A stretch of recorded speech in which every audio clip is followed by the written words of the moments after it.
afternoon. Can you hear me? Hello, hello, hello. Yes, works. All right, feel free to grab yourself a drink, plate of some food. It'll still be there when we're done as well. And we'll get started. Closer, like this.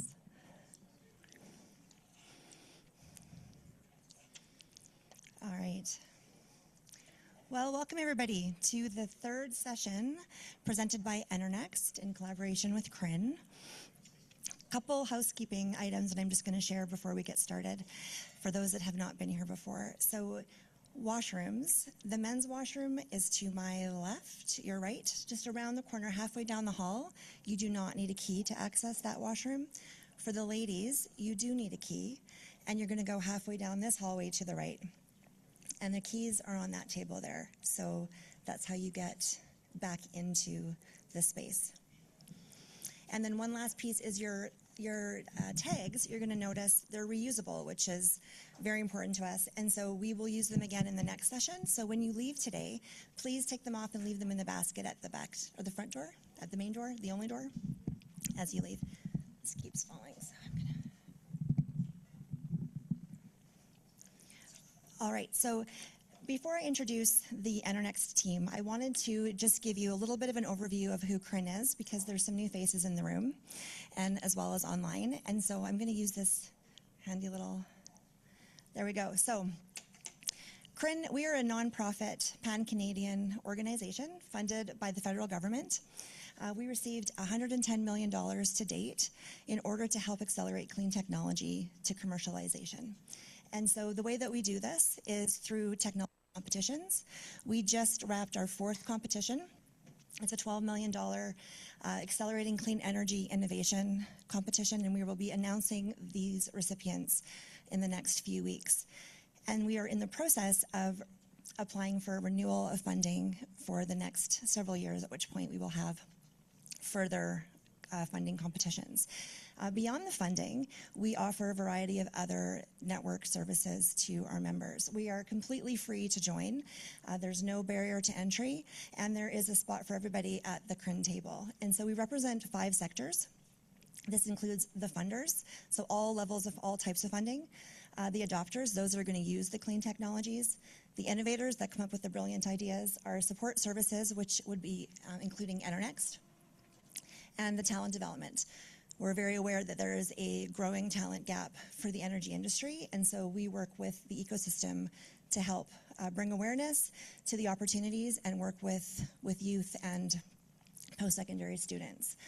When we were developed, we went to industry and we basically polled them and said, what are the primary challenge areas that you face when it comes to emissions? And these 7 technology themes were identified at that time. And so we have working groups within these 7 technology themes. And all of the technologies that we fund have to serve at least one of those themes. Now, the beauty of what we do and a lot of the innovations that we support is that they work across multiple industries, so not just oil and gas. They work for mining, they work for aviation fuels, they work for transportation, cement, agriculture, and beyond. So we're seeing an impact far beyond the oil and gas industry. We've currently funded 66 projects. We're about to announce those 11 additional ones. And our entire reason to exist is essentially to help clean technologies be adopted worldwide and to reduce the environmental footprint of the oil and gas industry while also supporting that industry and the Canadian economy. And as I mentioned, we're free to join, and one of those benefits is that you can access a variety of resources on our website, an ecosystem map, which is a massive data set within the innovation ecosystem, access to our events like this that are always free, the ability to post your own events and have those amplified, lots of knowledge sharing opportunities, and also being involved in if you're an innovator, having the opportunity to be able to actually post your projects on our Innovation Central, which is a platform that is continually being developed into a more robust offering. So that is a very quick high-level overview of CRIN. So I encourage each one of you to join if you have not already. So going into the reason we're all here. So, EnerNext. EnerNext Counsel was founded in 2017 with a mission to help clients commercialize clean tech and new energy technologies that address today's most pressing environmental challenges. EnerNext leverages its lawyers' deep expertise and experience in climate change regulation and policy, emissions trading, project development, and corporate commercial law to deliver optimal outcomes for its clients. EnerNext founders identified a problem in the clean tech ecosystem when they realized that early-stage and mid-sized businesses could not sustain large legal fees. This inspired them to start an energy and clean tech boutique that adopted a low overhead cost structure that allowed them to provide top-tier legal and strategic advice to earlier stage companies at an accessible cost. And we've had the pleasure of collaborating, working with EnerNext for quite some time whenever CRIN needs legal support. Our presenters. So John, he's the founder and principal at EnerNext and is one of Canada's leading clean tech and emissions trading lawyers. He's a trusted advisor and serves on the board of several clean technology and energy companies. John's been practicing law and working with businesses for over 35 years, and he's just a good soul. Ashton. Ashton is a partner at EnerNext focused on clean technology. He advises clean tech and energy companies on corporate and commercial matters, including financing, commercialization, and growth. Ashton provides practical solutions, focused guidance to climate and sustainability-driven businesses. And Ola is a dual qualified lawyer with extensive experience practicing energy law in Canada and internationally. Ola provides practical, forward-looking guidance on energy, clean tech, and commercial matters. So with that, I will welcome John. Ashton, I'm sorry, pardon me, as our first speaker. This button, you've got to shoot it right between the, like right above the battery box. Okay, I'll do my best. The white button? That's right. Yeah, okay, cool. Hi, everybody. Thanks for coming out today. And so, the basis of this seminar is going to be on licensing, joint ventures, and partnerships. I'm going to be walking you through if I can get it, I probably pressed the button too many times already here, but I'm going to be walking you through the first portion, which will be licensing strategies and considerations. So we're going to go over what a license is, and then we're going to go through kind of what I've found has been 3 of the more heavily negotiated or contentious aspects of the license agreements.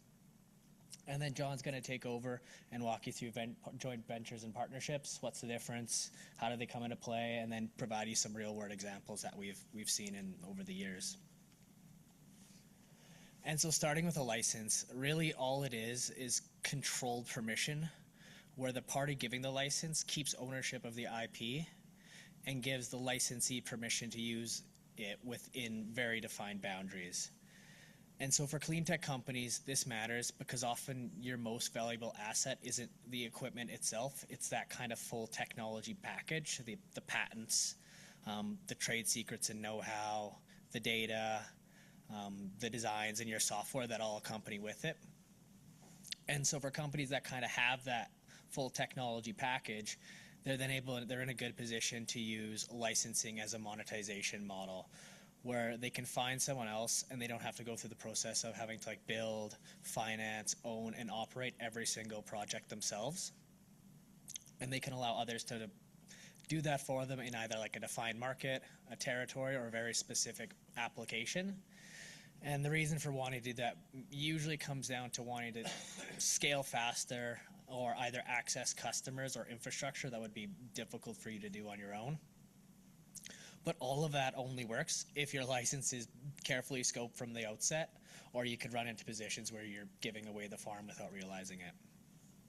And so as I mentioned, what I've seen over the past 3 years or so has been there's 3 main areas of these license agreements that tend to have the most time spent on them negotiating.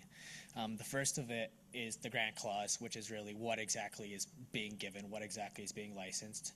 There's the fee clause, how much are you paying for that license? And then there's the third, which is the IP clauses, which is who owns the IP. And so I'm going to start by delving a little bit into the grant clause. And so that's really, the grant clause is really defining what those permissions are for what you're giving them. And so it's made up of a few components very commonly. There could be more than this, but these are very common components. Would be what can be used, and typically that's going to be your core technology. If you have multiple, maybe it's only a specific one. Maybe you're including others for future reasons, as well as your software and data and things of that nature. Who can use it? So very likely going to be the direct party that you're providing the license to, but depending on the reason you're providing license, can their customers using it? Are they kind of a flow through from you? Can their SPVs use it? Things of that nature need to be considered. Where can it be used? So that's really a question about geography, and how that's divided and sliced up can be either very broad. It could be the whole world, it could be a continent, or it could become very narrow. It can only be used in this very specific room we're in right now. What can it be used for? And so in clean technology, the same core tech can be used in a variety of different applications, maybe of carbon capture, agricultural, power generation, you name it. And this kind of goes back to where if you're granting languages drafted too broadly, you risk maybe giving away some of these areas that you don't want to give away right away, and you should probably be giving your licensee just a very narrow sliver. Hey, run with this first, and then we'll go from there if you want something else. How long can it be used? This you're usually trying to aim for whatever the purpose of the relationship is. Is it going to be, to be honest, lots of times I feel like these are pulled out of a hat by clients, and that'll be 20 or 30 years that comes in the template agreement. They're I guess 20, 30 years, but ideally some more consideration should be given into that, where how long is this relationship? Should it last? If there's an end date, should there be a possibility for renewals? What does that process look like? And then lastly, you'll often see whether the grant is exclusive or non-exclusive, and within that, it can be it's exclusive for this particular application or exclusive for this particular geography. It can kind of be subdivided. And exclusivity just kind of means that they have a protected lane. So if you gave them all of Africa as a protected exclusive jurisdiction, you yourself or anybody else couldn't use your IP that's being licensed to compete with them in that area. And where exclusivity, I think it's reasonable, is where the licensee, the party you're giving the license to, is going to be expending significant funding and time in order to build up a market or go through a pilot process, where at the end of it all, they don't want to be left there saying, hey, we spent all this time and resources, and now we don't even have now you yourself are going to come in and compete with us after we've proven it out, or you're going to license it to somebody else. And so that's where exclusivity is often a lot more reasonable for them to ask for. There is this other side of it, though, where you don't want to give passive exclusivity, where it's okay, you have exclusivity for all of Africa, and then the people just don't do anything. They just sit there for years and years, but you've given that to them, and there's nothing in the agreement that would be, here's a milestone you have to make to maintain that exclusivity, or here's payments that you have to make to maintain that exclusivity. And so those would be kind of the things you'd want to be keeping in mind as you're considering whether exclusivity is something you want to be giving up in the circumstances. I'm going in the right process here. And so just to provide a bit of an example, so one of our carbon capture clients has a technology that has applications in many different markets. And instead of trying to commercialize it in every single one of those markets themselves, they use licensing as a pretty main part of their monetization strategy. And so over the past, 3 to 5 years, they've entered in a handful at least of licensing arrangements for a variety of different business reasons. And so in some cases, especially early on, those licenses were about getting access to key infrastructure where they could kind of prove out their technology in a real operating environment and then kind of go out to other customers from there. In other cases, a lot of the cases, majority were probably about geography. And so there were specific areas of the world that they wanted to start rolling out in, but they just did not have the size of team they needed at this point. And they didn't have the established local relationships. They didn't have the facilities and that kind of local market knowledge to just start running in some of these other jurisdictions. And so they found somebody who was in a well-versed and in a good position to do so for them. And then in another instance, they had one that was tied to a very specific sub-industry. And so their technology was able to produce a compound that was useful in pharmaceutical applications. And so they licensed it out to that company, but only for this. It was a global exclusive license, but only for the production of this very specific pharmaceutical compound. And so very, very specific sliver application that they did just for this one-off. And I'll get into that other part in a bit. But there's other reasons that they did some as well. But the overall lesson, I think, is that the licensing doesn't need to mean giving away broad rights to your technology.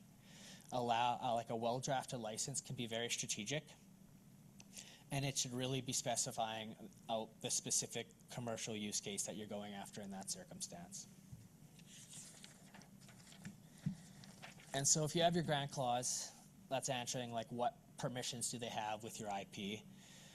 The next kind of one that ends up being heavily negotiated is the fee section, which is what do you have to pay for those permissions.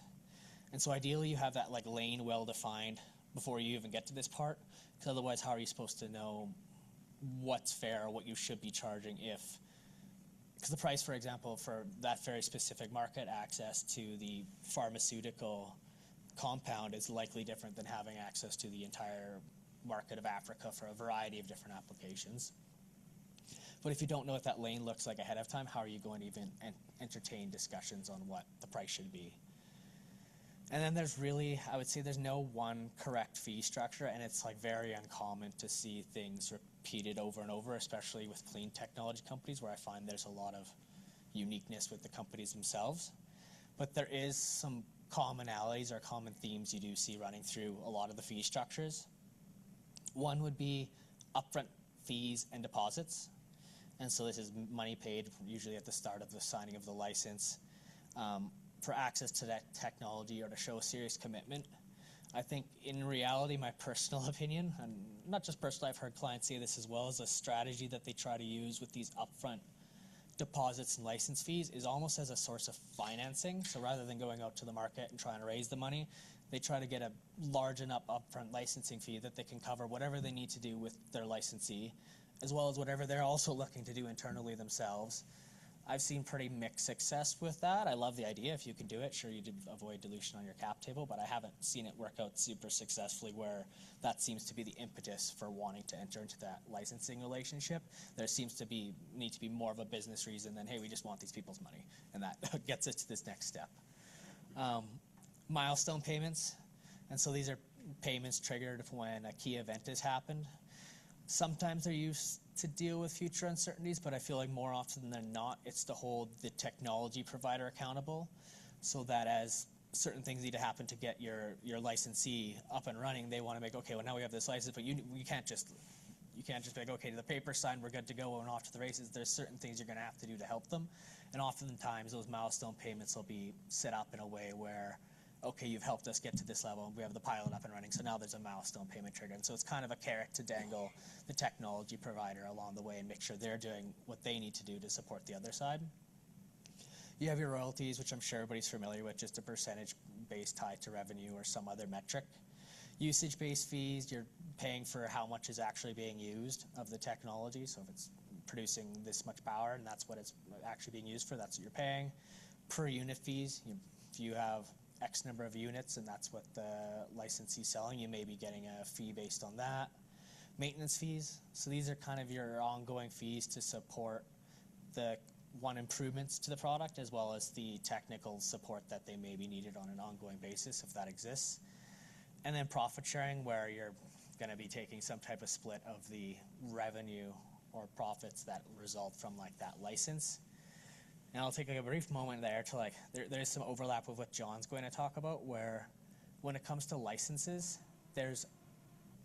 and joint ventures and partnerships, if you have a joint venture and partnership with a clean technology company, there's almost always going to be a license because there's probably going to be some third entity that these two are combining to create, and you're going to need to license your technology in there. And so you're going to have all the stuff that John's going to be talking about, plus the licensing stuff when you get into one of these joint ventures and partnerships. So there's that additional little bit of complexity there. But I think overall, like the most important part from what I've seen is that your fee should usually try to track the way value is created. I don't know if that's this slide or the next. Okay, yeah. So if your value is created by deployment, then you should charge by deployment. If your value is created by production, you should charge your fees in your license based on production. Sales, charge based on sales. If it's based around project financing, maybe you should be considering a project financing fee to be payable to you once that's finally in the door. So just as one example, one of our clients had a power generation and battery storage project where the value could not really be captured through a single royalty or simple fee structure. So instead they ended up using kind of a layered fee structure with multiple different parts to it. There was a deposit that was tied to the capacity of the power that their system could produce.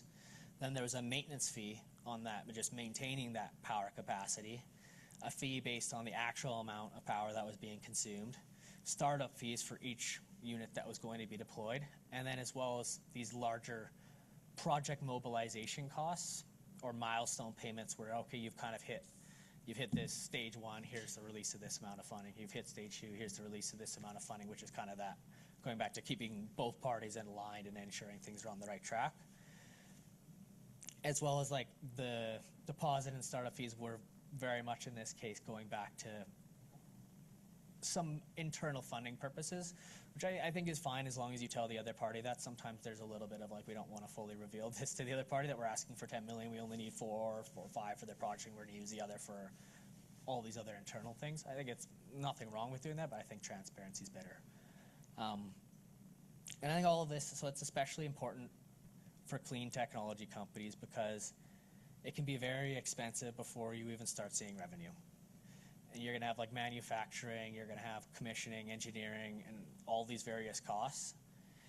And even if you've licensed out your technology to somebody else, if you're kind of supporting them and getting to that first point, and you don't have a proper fee structure in place that's going to compensate you for kind of helping with that support, you kind of end up financing your licensee's path to commercialization without intending to do so, I guess would be the best way to put it. And so ultimately, I'd say the fee costs, it's about price. It really is about price, but it's not just about price. It's also about like timing, market risk, and like the actual cash flows that you'll see. And finally, you have the IP clause, which is about who owns the technology before and mainly after. This is where I would say most of the time ends up getting spent. And can be fairly complex once you start getting into it. And the main reason for that is to start to answer like who should get what IP or how should IP work. You kind of need to, how the process usually works that I found works well is you divide the IP up into buckets. And so what you'll usually have is the background IP. So that's what each party kind of owned before they came into the relationship. You'll have the licensed IP. That's what IP is giving permission for one or the other party to use. You have the foreground IP, which is any new IP that's created during the result of the relationship. You have improvements, which usually isn't like a part of the foreground IP. That's improvements to the licensed technology that's happened outside the boundaries of the relationship. And then you'll have data and regulatory rights, which I'll get into. But these would just be your like very basic starting buckets. And when things are simple, you're a technology provider, and there's no technology provider on the other side. It's just some type of deployment company. Super easy. Where things get more complex, it's a collaboration between two tech companies, and then they're in some way mixing their technology together. There's going to be something output at the end of it. Who's going to own that? And then you start to really have a bunch of buckets that get very finely divided.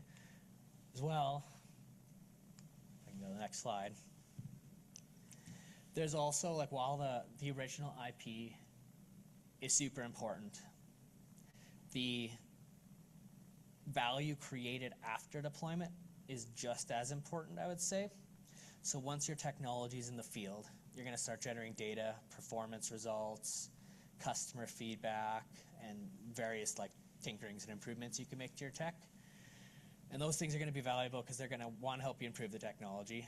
They're going to help you performance to your future customers. They're going to support any financings you might need to do. And if you have to get some regulatory approvals, they'll help there. And so, as well, like I guess worth mentioning just before I get back into this, there is leakage risk. And so once your equipment goes and is installed at a customer's site, or if you've licensed it and now it's even a step further and your licensee is installed at a customer site, if there's a lot of trade secrets that are going into your tech.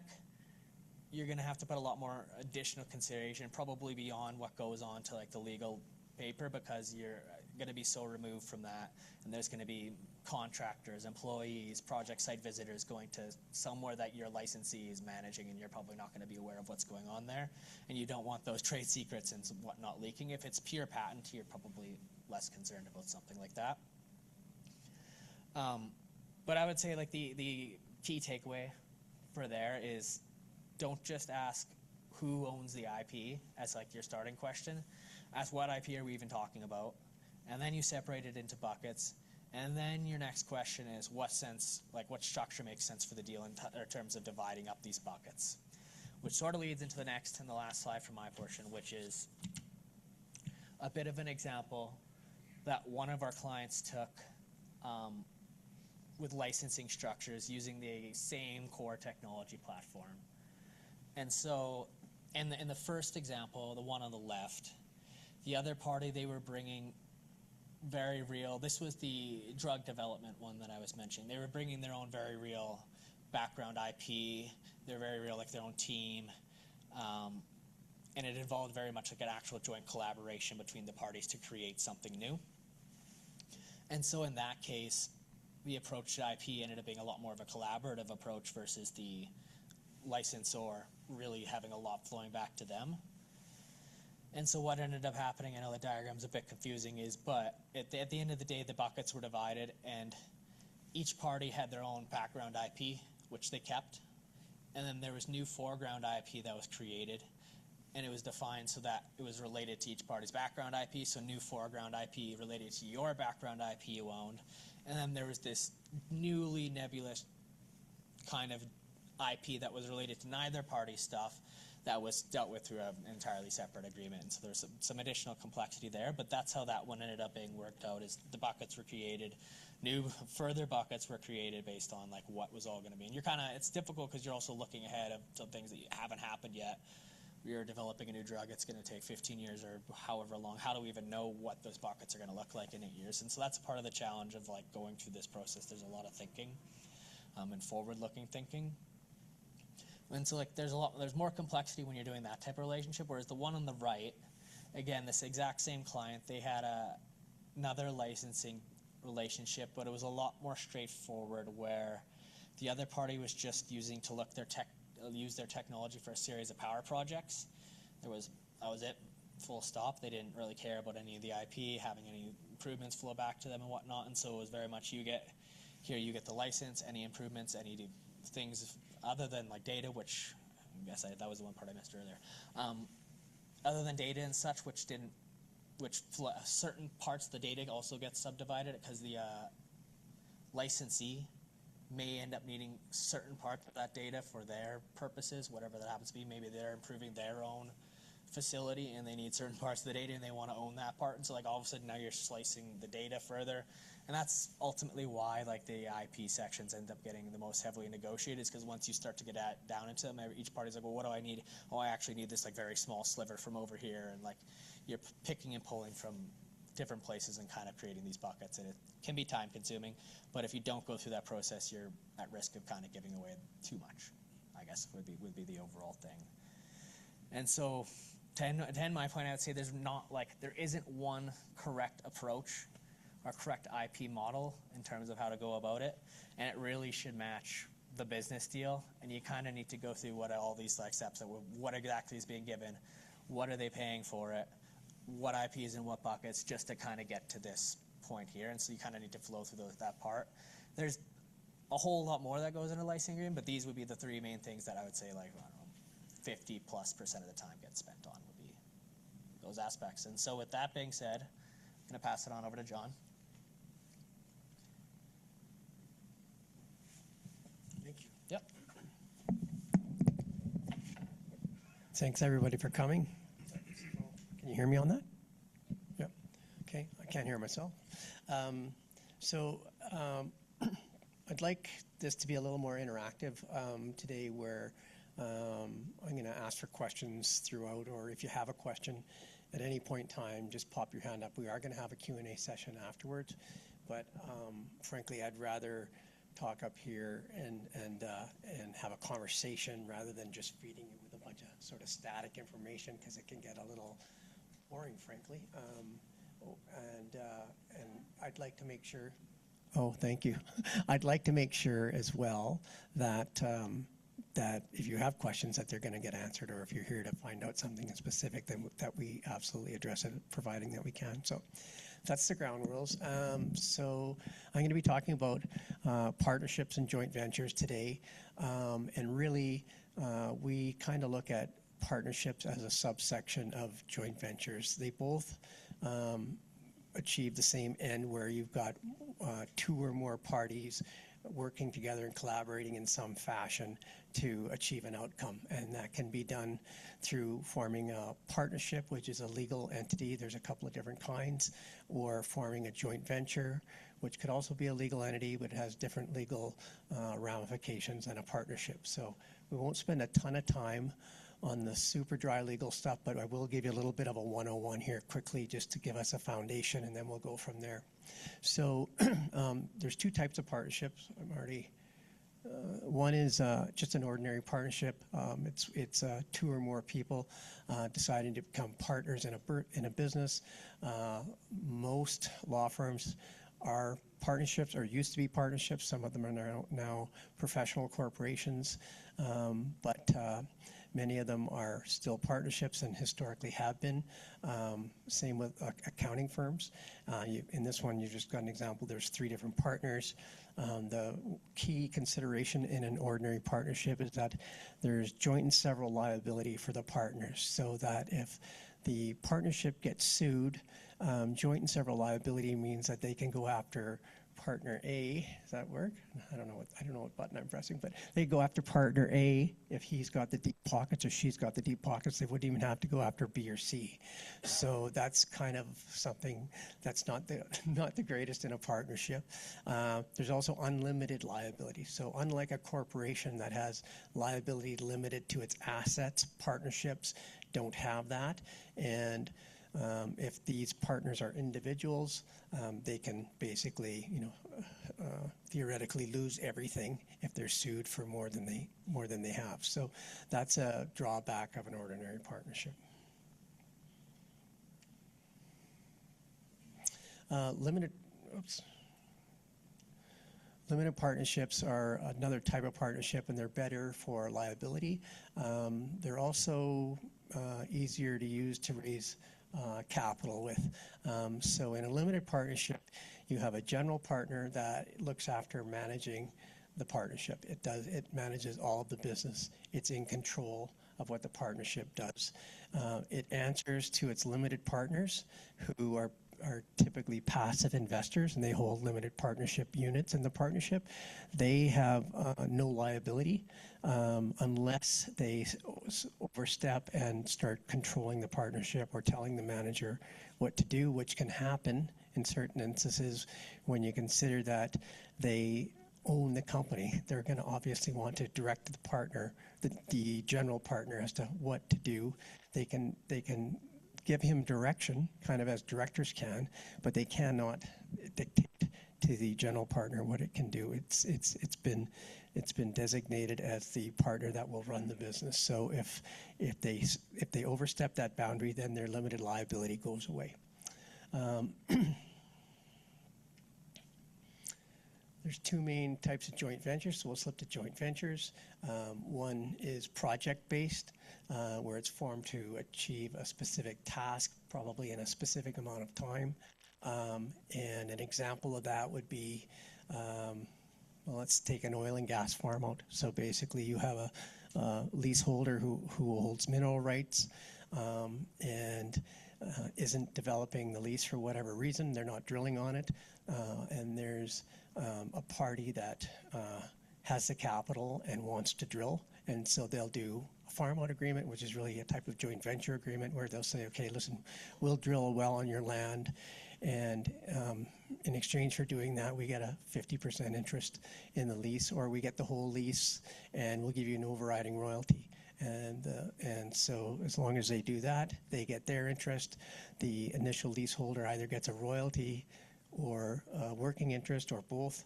And it's designed to be for that project, for that lease area, for that well or the wells that are drilled on it. So it's kind of got a defined scope. It's not everything that leaseholder owns. It's just for that particular lease. So that's the project-based example. Functional-based is more of an open-ended collaboration where you create it to share resources or access new markets with no predetermined end date. So in that case, we'll talk a little more specifically in a bit, but you can have a technology company that has a technology that's been developed and it's ready to commercialize, but they don't have any market access, they don't have any pipeline to customers, they may not have any way of manufacturing it, etc.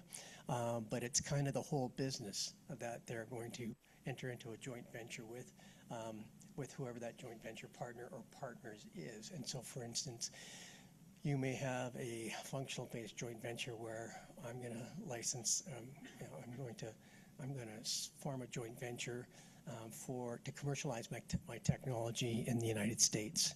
And so we have put a little bit of a boundary on what that joint venture scope is, but it's not just a project, it's for all the business that goes on in the United States, subject to some clawbacks or carve-outs that you might want to have in it. But that would be an example of a functional-based joint venture where different parties are bringing different things to the joint venture to make it work. There's two main structures of joint ventures. You've got contractual joint ventures and you've got jointly owned corporations. So contractual joint venture, joint ownership, you've got joint venture partner A, joint venture partner B. Again, we're using that word partner clearly, not legally, because this is not a partnership. It is just strictly a joint venture that's done by jointly owning the joint venture entity. And so each of those partners brings something to the table and they contribute it into that joint venture entity, and then the joint venture entity runs and controls and executes the business. Sorry about the microphone thing. The other structure is a contractual structure. So these parties remain separate and they simply have a contract between themselves as to what each party is responsible to do. And then the contract says, okay, here are your obligations and here's what you get in return for contributing what you're contributing. So again, going back to that oil and gas example, the lessor is contributing the lease, the farmer is contributing, or the farmee is contributing the fund to drill and doing the drilling activities, and it's all done by way of contract, and the contract tells them what they do and don't get, but they're not in a business together, they're in a joint venture together. So it's kind of interesting. Any questions so far? Yes, we have a question. So from a legal and strategic perspective, what do you see as the most critical issue parties should address early to ensure the joint venture remains commercially viable? Great, thanks. We were just talking about, I'm going to hand this over to Ola, who's had some experience with some of this stuff, so I'll let him answer, then you just give Mike back. Thank you, John, and thank you, everyone. That's actually a very good question. And I think one of the key issues that parties should address early is alignment. Joint ventures can be very attractive. Like John said, it allows parties to combine strengths. So many people enter into them being excited about the opportunity, but without actually being aligned on key issues. And I actually saw a bit of this while practicing oil and gas in Nigeria. Many of the oil transactions then were structured through joint ventures, and some of them failed, not because the assets themselves were bad, but because parties were not aligned on key issues such as governance, control, funding obligation. And I think that actually applies to clean technology today as well. Parties have to look beyond starting the relationship. They must look at how the relationship may evolve or end. So from the outset, you have to determine what happens when there's an improvement to the technology. You have to determine the funding obligations and the governance as well. So essentially, for there to be a successful joint ventures, there must be an alignment between expectations and long-term objectives. Thank you.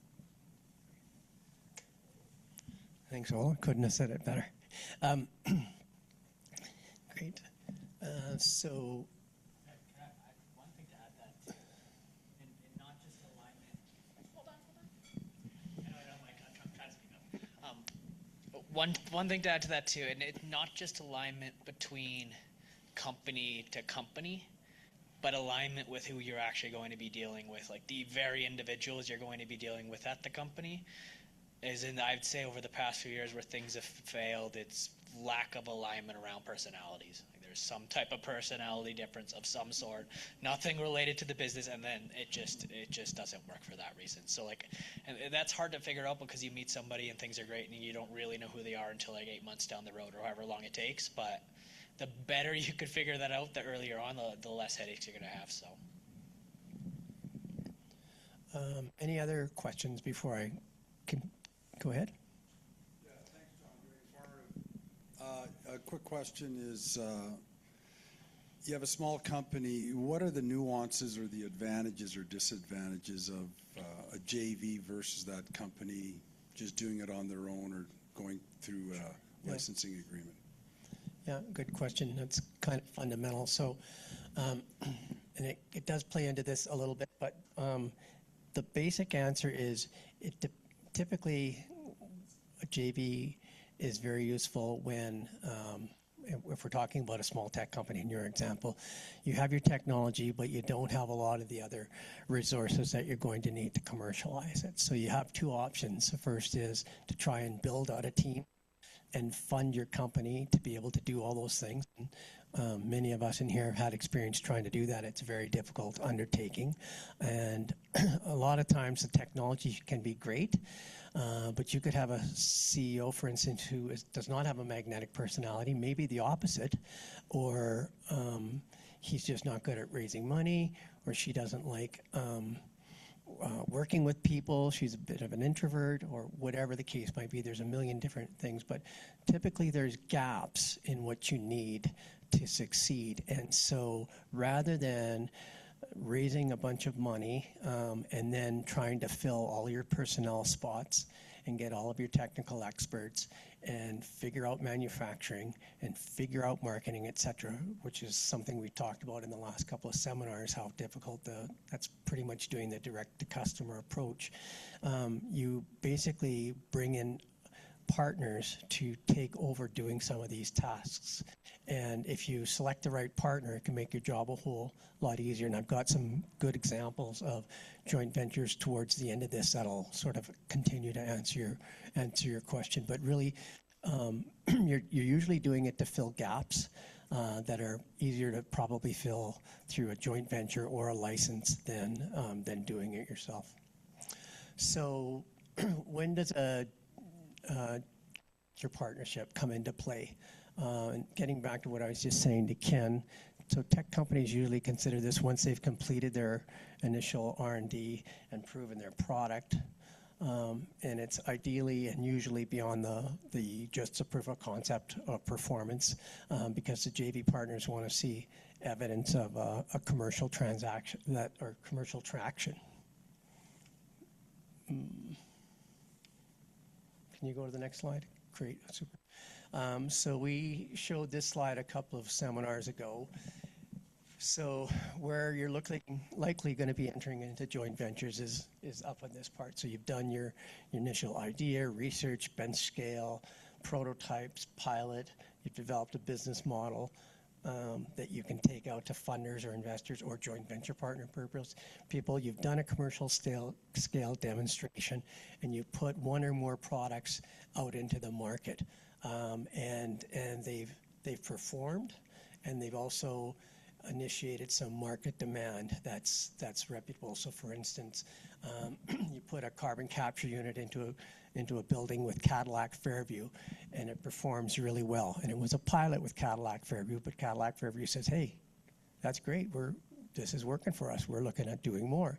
And so you realize, well, I don't have the ability to scale this, but you can go to a potential joint venture partner and say, okay, listen, I've got a product that works, and I've got commercial traction. I've got one major buyer that looks like they want to move ahead with this, and that's when you'll get a bite from a joint venture partner. Anything before that, and they're going to either slow boat you, or they're just going to say, come back when you've got some commercial traction to show us. So a lot of entrepreneurs think that as soon as they've proven that it works, they can get a joint venture partner. But a joint venture partner that you want is usually somebody that's very sophisticated and well established in the industry. Oftentimes it's a pretty darn big company, and they're very tough to tackle because they have stuff coming at them all the time.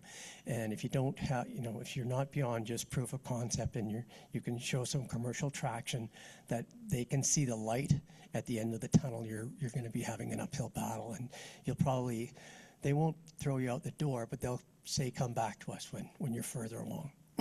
So that's typically when joint ventures are coming into play.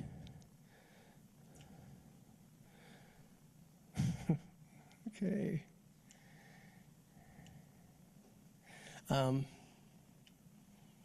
Great. So any questions on that?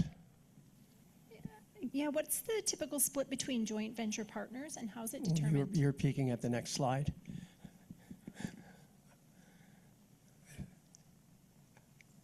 JV interest splits. Okay, so everyone always wants to know, okay, well, how did they usually get split? Like if I'm going to joint venture, and we're kind of assuming that we're talking to the technology partners in this room. There may be some of you who aren't, but I have to admit this presentation's geared more to the technology developer than the technology licensor, user, or joint venture partner. So the allocation is going to depend on the contributions of the partners. So what's each partner bringing to the table? And a lot of joint ventures just have two partners, but some also have three. And so you're looking at different contributions by different partners, and it can be difficult to value contributions because usually this is still pretty early stage. I've said you've got a bit of commercial traction, but you don't really know what it's worth. And so because of that, a lot of parties actually default to just say, okay, if there's two of us, let's just do a 50-50 joint venture. And sometimes they'll put in a clause for future adjustments if it looks like the contributions of the parties are not equivalent. And that just getting that clause in there can be really, really problematic because people want to know what their split is when they get started before they put a bunch of money in. They don't want to know that they're going to be adjusted down later. So 50-50 splits, they're really, really common. And three partners, 1/3, 1/3, 1/3. It doesn't always work out perfectly, but it's just simple. And people want to just move on and get it, and they say, listen, I'm satisfied with a third. I may end up putting in a larger contribution than these other two jokers, but I'm good with a third, so let's go. But if the business or the technology is far enough along that you can really accurately kind of put a value on it, and you can somehow decipher the value that the joint venture partner is also going to bring, you can have something then a 50-50 split. So we've got an example that I'll talk about towards the end of one where there's a 60-40 split, for instance, that could end up being an 80-20 split or a 50-50 split, but it wasn't a 50-50 split. Hopefully that helps. So now we'll actually get into some examples of actual joint ventures, and this is kind of the more fun stuff because these are real life, real world stories where stuff's happened. And so we're talking about when does a joint venture come into being, and it's typically when there's a gap, and the gap can be in one or more of any of these, and there's probably a couple of other categories here too, but oftentimes there's a funding gap, and the joint venture partner might be bringing funding, but rarely are they just bringing funding because they might as well just invest in the company if that's all they're bringing. Oftentimes they're bringing something like market access, so they've got a customer distribution pipeline that they can put your technology into, They may have access to manufacturing that you don't have. They probably haven't some sort of a business infrastructure because they're an established business. You're not. So what makes more sense? Them reallocating some of their internal personnel to this joint venture, or you running out and trying to hire people to help run the administration and execution of the joint venture. From our experience, that's usually taken on by the larger joint venture partner. I'll give you some examples of good and not good joint ventures, and then talk a little bit about what's happened in each and how they kind of fall under these different categories. So I'm not going to start with it. I'm going to start with the not good. So methane inhibition JV number 1. We had a technology provider that had a very unique magnetic engine, solar-powered magnetic engine that could pump liquids into wells and do it on a energy efficient basis. And it's important that it was solar-powered because it's the alternative is having a gas-fired generator do that, or old way, and the way that's still done in a good percentage of Alberta wells is they use the pressure from the well of the gas coming out of it to actuate the pump. But as the pump gets actuated, I mentioned this last seminar, once it's actuated, it releases the methane that was pressurizing it in the first place, the methane gas. So our clients' technology was something that could do that using solar power and releasing no methane in the process. So they were able to pump the chemicals into the well without emitting methane in the process. So that looked pretty good. They got some take up, and they were running short on money. And well, the other part of that joint venture, so that was the technology that came in, but they joint ventured with the other half of the client who had a fabrication business and had a pipeline of existing oil and gas clients. And so rather than the magnetic engine guy trying to go out and build that whole wheel himself, they partnered up with the other company that had access to customers, could fabricate the skids that they needed to use for this application and get them out in the field. So they had a big part of it, but where they ran short on was the funding. And so they brought in another partner to help them to bring in funding, and also to provide some internal infrastructure for running the emission reductions project, because there's a lot of monitoring and quantifying and verification and so on that they didn't really have. That wasn't what either of them did. So they kind of farmed that thing out to the third party, and as it turned out, that relationship then blew up. There was a lack of execution on one of the parties' parts, and it was wound up basically. So I chatted about this a little bit last time. So then methane emission JV number 2 came along, where they said, okay, well, we failed on that one, but we were getting traction. We know the product works. We know there's a market for it. So the fabricator portion of the joint venture, the fabrication partner who had access to the pipeline of customers, went out and found new funding. And instead of joint venturing with the technology company this time, they just said, listen, you'll be our exclusive supplier. They liked the joint venture in the first place because it aligned their interests, that they knew that they could get the cost of the magnetic solar-powered magnetic pumps reasonably, and that the joint venture partner who provided them would make their money on the joint venture profits as opposed to on selling his pumps.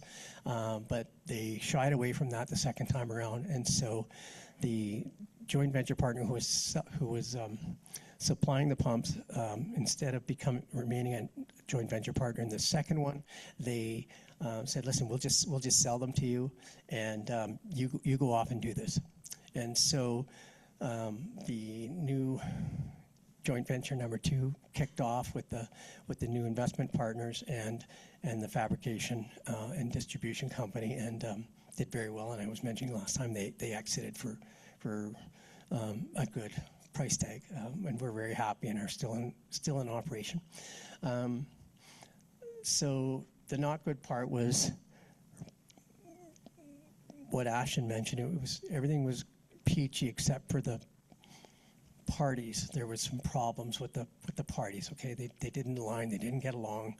One party was basically wanting to take most of the spoils from the joint venture and starving out the other two. So when you're picking your joint venture partner, we talked about this, I think, just about in every seminar. That's a really critical part. Take advice, do your homework, ask around about these people, and make sure that they have a good reputation. If it's their first one, do extra due diligence. If they've done other joint ventures that they can point to and refer you to talk to their other joint venture partners, that's really good. But don't just take the first one that comes along, because it's a lot of grief, and lawsuits are flying back and forth, and people are misbehaving. It's not really fun. So another example of a joint venture was a CO2 capture technology in the U.S. This is CRIN that I've talked about in the past, and CRIN did all of their initial work on their what they called their version 3, and it performed. It was reducing carbon emissions by about 20% from a building, which is pretty good. But they wanted, the market was asking for 50. And so they went ahead and designed a unit that would hopefully achieve 50% reductions. But they needed money to help develop it. And they also realized that they could use a joint venture partner more to the table than just money. So we ended up doing a joint venture with a large utility in the U.S. Who could bring the funding to finish the development of the new version and try and achieve that 50% emission reduction benchmark. They also obviously had all of their utility clients, so they could plug their utility clients directly into this new product and promote the sale of that product to their utility clients. Basically, they're large building and industrial customers. And then also they have the ability to help finance the incorporation of these units in your building. So similar to what you've seen with solar power installations here in Alberta and other provinces, where a utility like EnerNext will say, okay, if you want to get solar powers, we'll give you an interest-free loan or something along those lines in order to do that. That's a similar type of arrangement that they're working on with their US-based joint venture partner. So it takes them from a company that's got a technology that has a lot of promise, and they're quite confident that their next version will have dealt with all the issues of the previous version and more than double the carbon capture capability from buildings, which is huge. I mean, if you could reduce carbon emissions from buildings by 50% across North America, you've taken a huge chunk out of GHG emissions. So it's a very worthwhile goal, and it's something that they were having a hell of a time getting done all by themselves. And they tried, and they made great progress, and they still are making great progress. And they've been able to stay, hats off to the founder and his team, because they've been through some very lean times. They've managed to hold on to the point where, as this joint venture agreement gets off the ground, they now have a very well positioned partner to do it with. So there's a great example of a joint venture. So with that one, again, they're getting funding for the product development. They're getting the other thing the utility did is it hooked them up with a large boiler manufacturing company that wants to get into this space. And so they're not a joint venture partner, but they are now contracting with the joint venture. And rather than little CRIN contracting with that big U.S. boiler company, it's a U.S. utility-backed joint venture contracting with that boiler company. So right away, I'd rather be in that negotiating position than having to do that on their own. So that was another benefit that came through that. The other one is CO2 capture in Japan. hate to use Dear Clean O2 all the time, but they've done some really good joint ventures. And so this was an earlier one that they started working on with the largest gas utility in Japan about, well, at least 7 years ago. And the first couple of years were really slow slogging. And when you deal with large Japanese companies, that's the way it are. They're very, very cautious. They don't want any reputational risk. They're not going to waste time doing something. All of your I's have to be dotted, T's crossed, or you're not going to get there. But we ultimately, ironically, did a license agreement with the utility. But because of their culture, it's way more of a joint venture. It's the best joint venture I've ever seen, and it's not a joint venture. It's just a license agreement. But what the paper says and how they behave are absolutely two different things. And so their obligation was to help test the unit for the Japanese market because they've got different factors going on there. They've got different climate, different humidity, all these things have a bearing, and to buy a certain number of pilot units to get going. And those pilot units helped fund and keep Clean O2 moving ahead. So they did that, but they tested the hell out of this, and they came up with some new technologies and fixes along the way for recurring issues that were not just happening in Japan, but in certain places here in Canada and the US as well. And they've just behaved like a partner throughout. They haven't behaved like a licensee and, hey, you're here to serve us and we're here to sell. And it's a very friction relationship. This is just a great relationship where they get together on a bi-weekly basis, go through everything, and it's done amazingly well for Clean O2 because all they were looking for was basically really distribution in Japan, and they got that in spades. They haven't got a lot of this yet, but they also, the third member of that initial licensing agreement was a manufacturing company that was a division of one of the largest steel companies in Japan, steel and trading companies. So when they get to commercial scale, they have the manufacturer already locked in to do the manufacturing in Asia, which will be great. And they got a ton of technical and market expertise out of it as well. And the funding wasn't a check that they cashed, but them buying a multiple number of units in the early stages helped Clean O2 have prolonged cash flow. So they got kind of just about every one of those items out of it. So any questions? I think I'm just about wrapped up. I'm just going to see if I... Yeah, John, we've got one online. What advantages does a joint venture have over a simple license? Sorry, I didn't hear that. What advantages does a joint venture have over a simple license? Okay, so you see how they're related in what Ashton said about just about every joint venture is underpinned. It's because joint ventures are often done in either a partnership or they're done in a joint venture company. And in order for that joint venture company to be able to use the technology, it has to have a license. So there's a license as part of that. I just wanted to make that clear again. But the big difference in our experience with joint ventures and licensees is that typically it's once a license is granted to a licensee, they, in many instances, don't really want much from you anymore. They've got a license to use their technology. Depending on what your license says, they can use it as they want to use it. Oftentimes, if it's an exclusive, there are benchmarks that they have to hit and reach to maintain it. But other than that, I've just been in so many situations where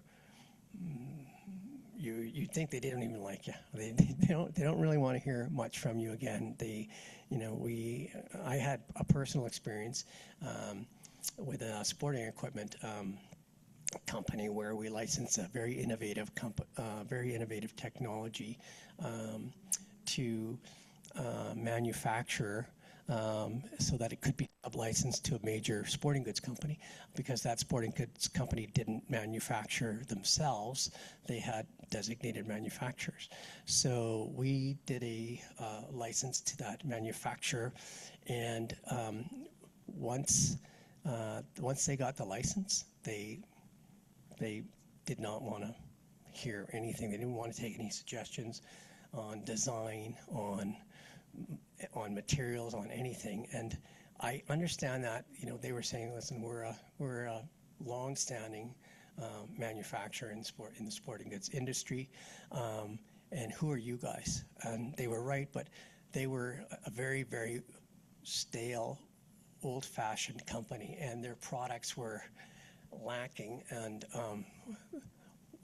in hindsight, I would have never recommended that they do a license with that company, but they were sort of the prettiest of the bunch. It was a weird time. So anyway, but that was a really good example of where I overheard a couple of the executives from that company talking right after we had a negotiation period, and they were just slagging the technology provider. Like there was vitriol, and the technology provider was just trying to get a square deal. So that was an experience that I'll kind of never forget. Go ahead. In a situation like that, could there not be a negative impact on that technology provider? In a situation like that, I could imagine there could be a negative impact on that technology provider because the licensee is not, holding up the standards of that more innovative technology, and then it's not representing that product properly. Would you not want to have, or would you put into the agreement requirements of the licensee to uphold certain things to prevent that? Yeah. And so it's a really good question. And I talked a little bit about this a couple of seminars ago. There were provisions, but after being dragged out by the licensee, there was no funds left to enforce the contract. And they also put a black eye on the technology in the marketplace. So people said, "Oh, that piece has that technology in it." Yeah, that didn't work. This big company tried it and they failed. Well, the big company got terrible product from the manufacturer, and so they ended up basically reforming and starting it again and going through the manufacturing, and through new product design, they designed fabulous new products that were 10 times better than the manufacturer was designing for them, way more progressive. They had about 5 other new technologies that you'll now find in this particular type of sporting goods equipment as standard equipment in the vertical, but they ran out of money and had a whole bunch, had manufacturing defects from China going through the roof. Like, it was just, they lived all the reasons we say be careful about the direct-to-market approach, because you don't know what you don't know, and there was a lot not to know, and they just couldn't survive it. So that's why I think I do have an affinity for partnerships and joint ventures or simple licenses, because I've just seen most businesses fail, and we all know that. I mean, everybody reads that stat, and if your technology is really good, you're probably a good inventor. So let's put that technology in the hands of a company that's done it before and can do it, maybe not effortlessly, but probably a lot better than you can, and let them go with it and have a success and have a successful track record. And then when you go to your second or third or fourth invention, you've got a successful track record. So once you have a failure, if you thought it was hard the first time, it's going to be even more difficult the second time. So I hope that answers the question. Any other questions? I think we still have lots of time. So.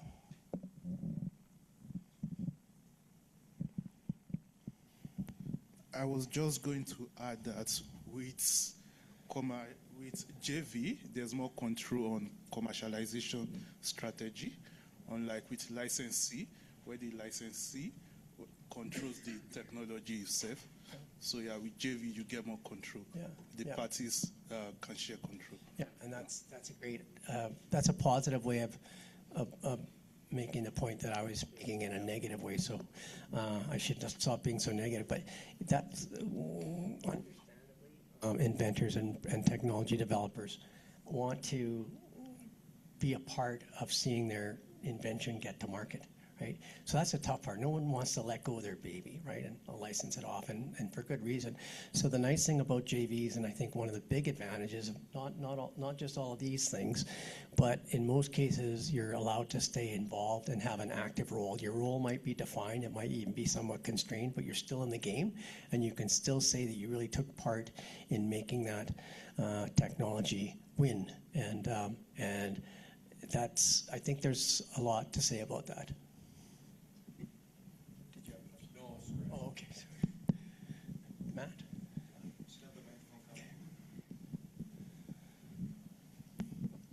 Thanks very much for you and the team.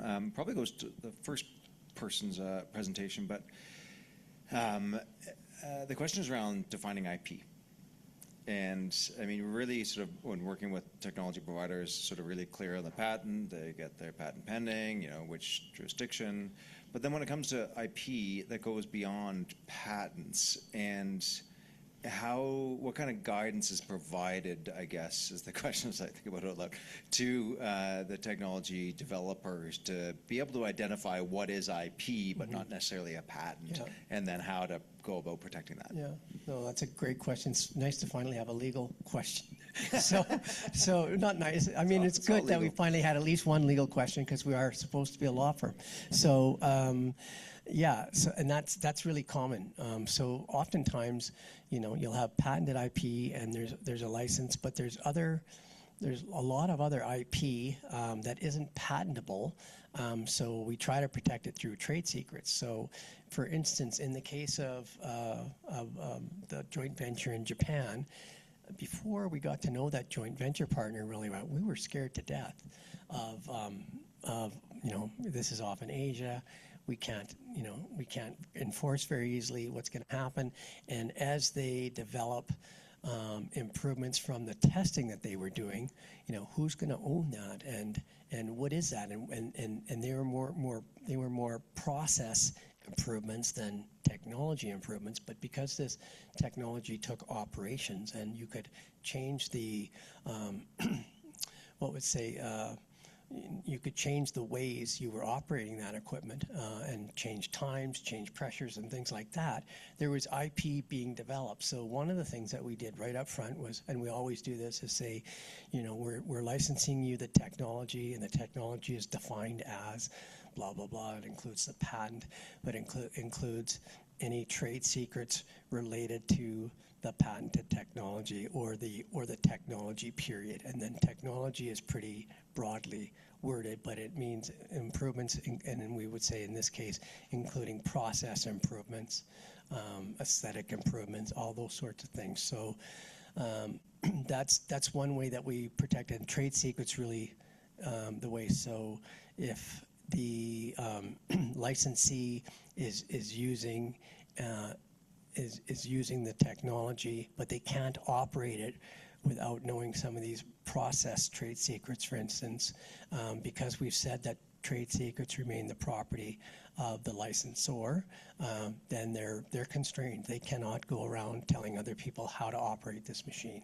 And in certain instances, that's really important because some technologies are great, but they're not worth a damn thing if you don't know how to operate them and what pressures to operate them at, and what temperatures and what timing and so on. So there's all sorts, and that stuff's, in our view, often best left outside of a patent, because patents are really a how-to.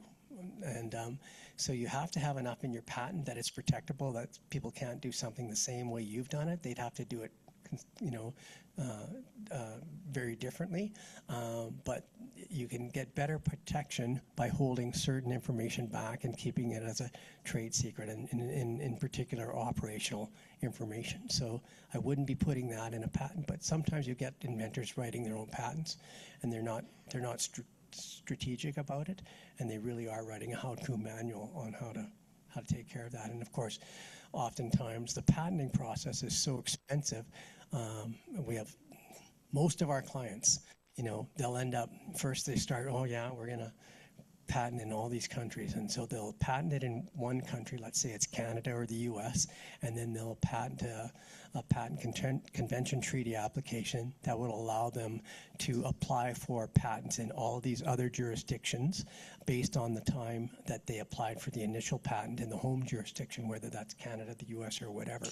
So it comes time to then, the 1 year is up, and all of a sudden you've got to make applications to save your patent date in all these other jurisdictions, and it's expensive, right? Like you're thinking, oh boy, so all of a sudden I've got 15 jurisdictions that I need to file patent applications in, and I don't have the money to do 15 jurisdictions. So I say, well, where's my real market?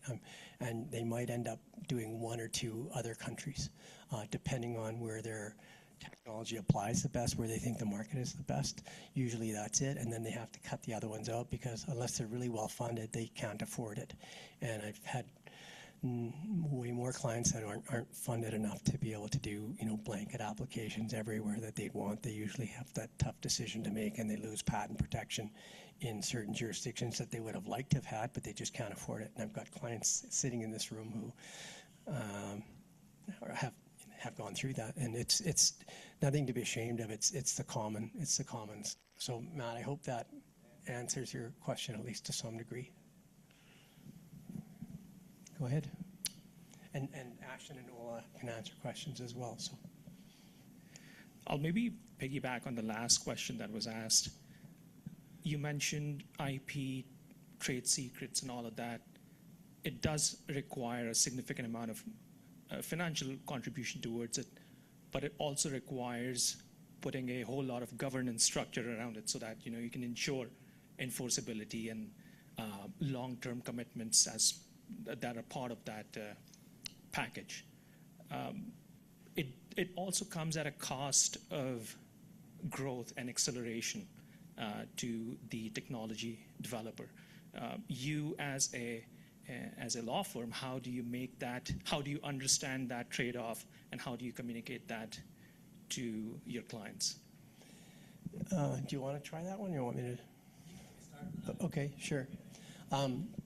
So again, we as a law firm, we give legal advice, but when you're into certain things that you've been down the road before, you offer strategic advice where possible, and you kind of qualify it, but in a case like yours, like, you're really correct when you say that there's a lot of other costs that go into applying for a patent or patents, and a lot of that is the time that it takes your technical team within the company to come up with the information that they need to try and protect the technology that they're trying to protect. So, for instance, we hired a company, one of our clients out of California, that doesn't do patents. They do IP strategy, and they're really good at looking at your technology and saying, oh, well, do you think it could do this? And does it also do this, et cetera? And the inventors are actually saying, well, yeah, we kind of didn't think of that.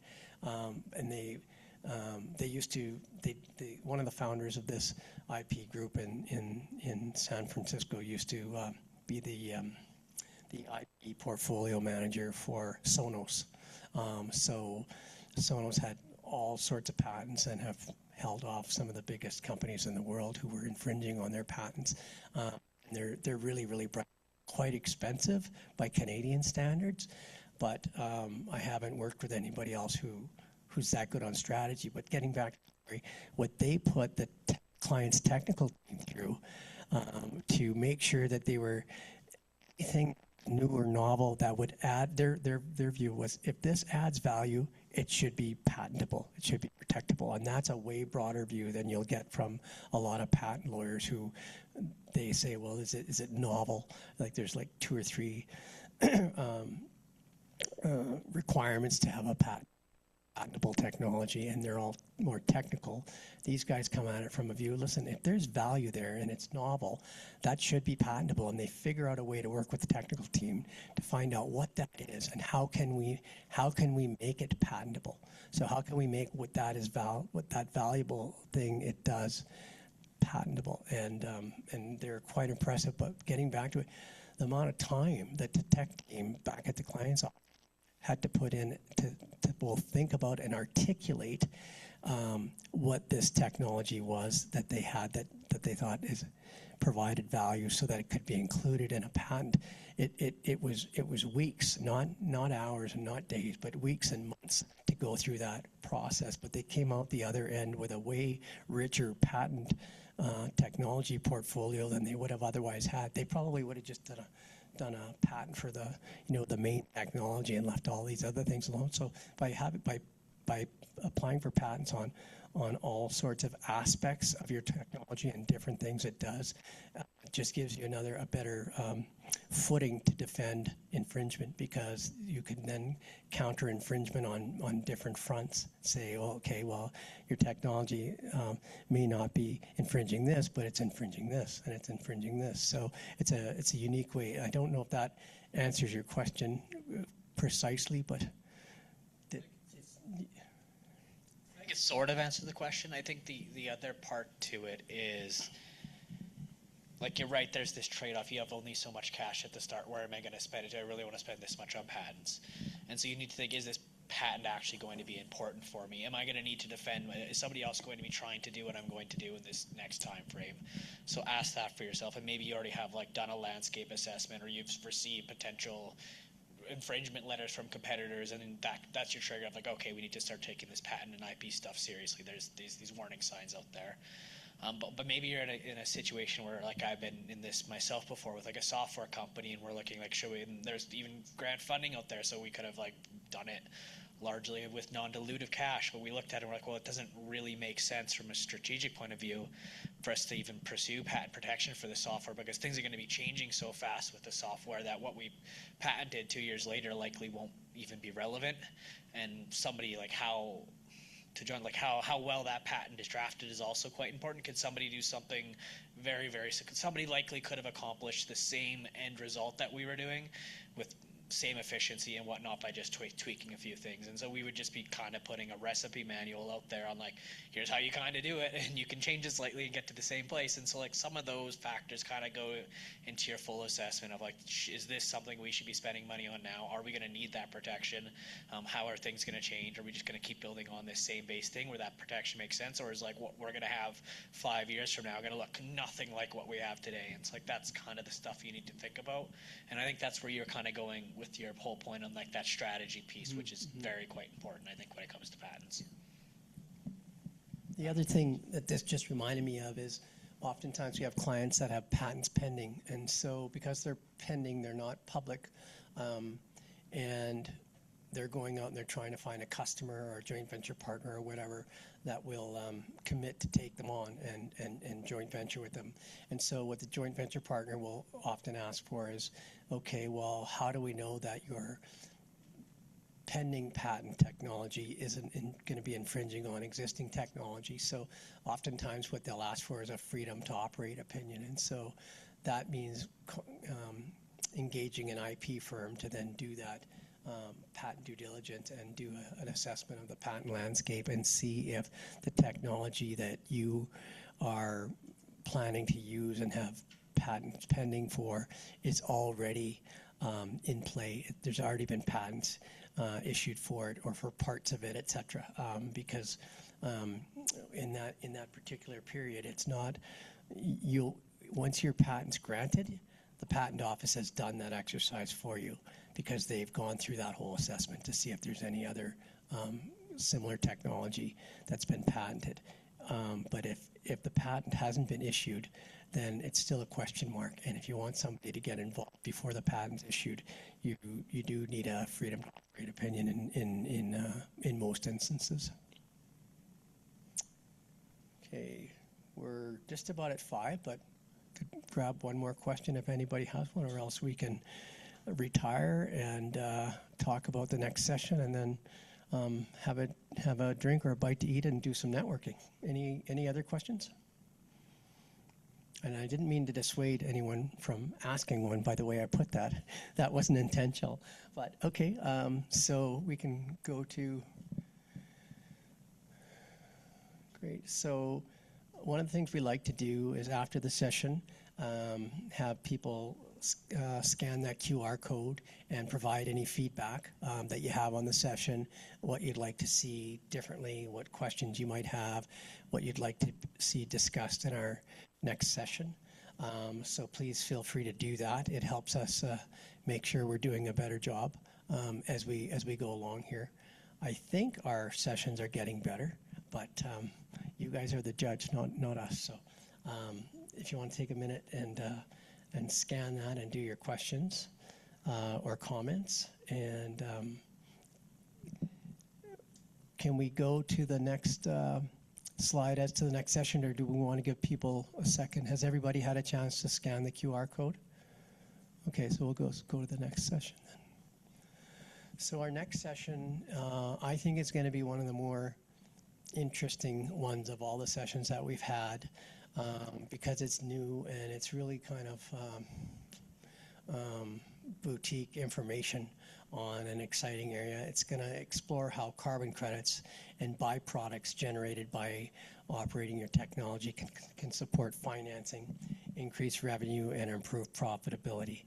That all sounds pretty juicy, but what we're going to do is we're going to examine real-world examples like we did today, showing impact on ability to raise debt and equity. And we're going to walk through how to develop an emission reduction project from inception to monetization and the key steps along the way.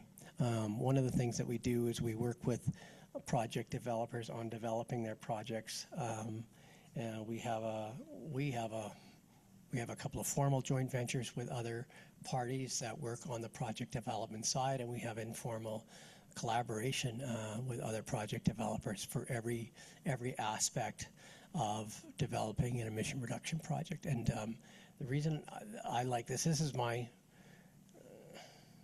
key area of specialization, I guess. It's something that I have a passion for, and I've also seen it transform companies, and in some instances get companies started that without the emission reduction project side attached on to the technology itself and what it does, the company might not have gotten funded, and it's made funding easier or possible for several of our clients.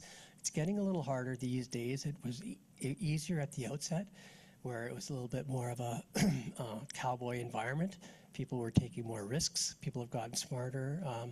They're managing their risk better.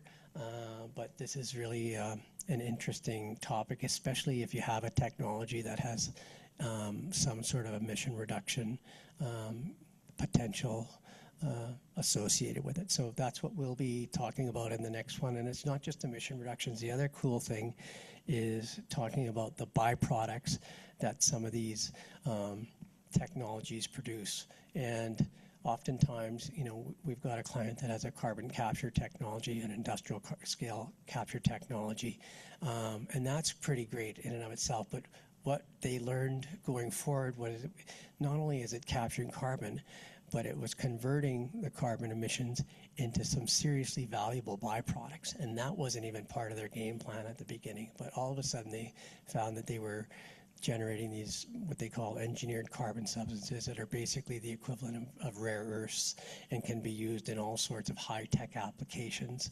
And that's where if these things come to be, they feel they'll have more value and revenue generated from the byproducts that were, maybe seen as waste products at the outset, but with a little bit of refining and tweaking of the equipment and what it ends up producing by again adjusting the operating parameters of the equipment, they can control what comes out the other end, and they can theoretically, it's still yet to be proven at commercial scale, be producing the equivalent of these kind of rare earth substances that are highly valuable. So it was really interesting to walk through all that, because from a contracting perspective, we all of a sudden had to deal with, well, what happens to the byproduct and who owns it? And in this case, we weren't we weren't licensing the ability to own the byproduct. We said, no, you can run the equipment, you can capture your CO2 from your facility, but the technology company owns the byproduct. And that was new, and that got some, what do you mean, kind of reactions from some large emitters. So it's still a long way away from proving all that stuff out, but conceptually speaking, to see that happen was a really interesting experience for Ashton and I, because we were drafting in new space and drafting contracts that I'd never seen in my history. So that's where the byproduct conversation is really interesting as well, and it's intended to sort of open your eyes to that aspect of your technology. I think with that, we'll call it a wrap and look forward to having a drink and a conversation with anyone who wants to stick around. Thanks.